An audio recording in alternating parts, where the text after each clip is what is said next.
To Michael, how would the Russians get Snowden's files? I keep hearing people say that it's naive to think that the evil Russians, Chinese, would get Snowden's files, but nobody ever offers any evidence of this. From a security standpoint, it would likely be much easier for foreign intelligence services to get the documents from Greenwald than from Snowden.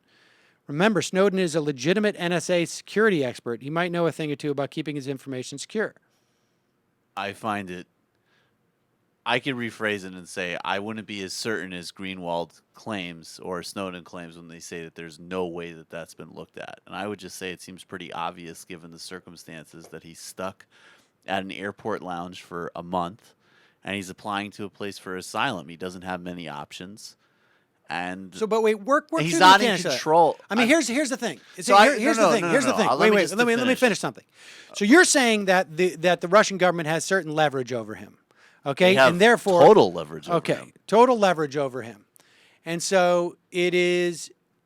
Even if he didn't want the Russian government to get that information, they could just grab the computers and say, if you don't give us the computers, we're going to send you back to America, for instance. They can do whatever they like. Right. Okay. But I'm not talking. I'm trying to get a theory. What the question is? Scan the computers. They could.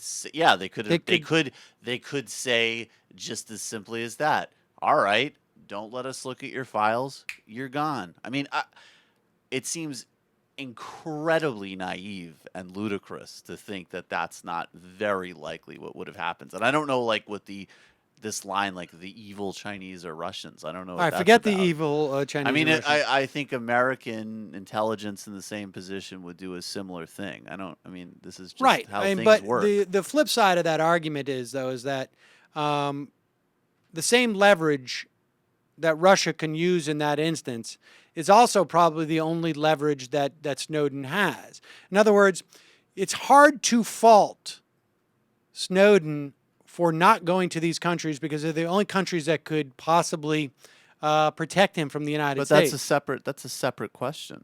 I said back there, I think it's ludicrous to assert that there's no way that those files have been accessed. You're going to get into a separate question of the only places to go are these places that do have atrocious human rights records, but they have enough ability. You're also assuming that he definitely has that information on him.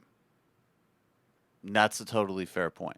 I mean, that's a stronger point. On one hand, but Greenwald and himself have said he does, and then they've also said that there's no way that's been accessed. I find that ridiculous. Listen, I can come up with an equally compelling argument that Snowden would say, "I have that stuff on me" to protect him.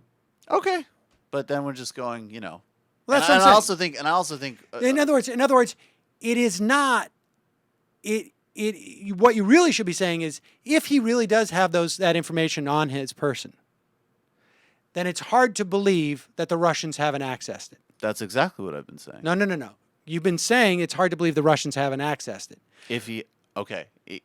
Basing off what he and Greenwald have said. But why do you believe Greenwald and him saying that he has the information, but not? Well, no, honestly. Why would one comment be any more or less credible? So you think he left his computer and his hard drive elsewhere and was traveling without it?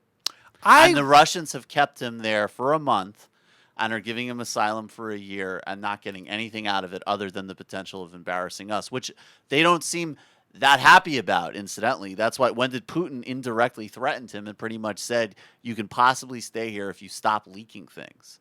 So I don't even think there isn't, from a Russian perspective, there isn't even a legitimate interest in transparency or fundamentally embarrassing the United States anyways. There's an interest on Putin's behalf by saying that we're not going to condone leaking of information just as we would not condone it here. That's exactly what he was saying. Right, but that doesn't necessarily mean that he has a problem with what's going on.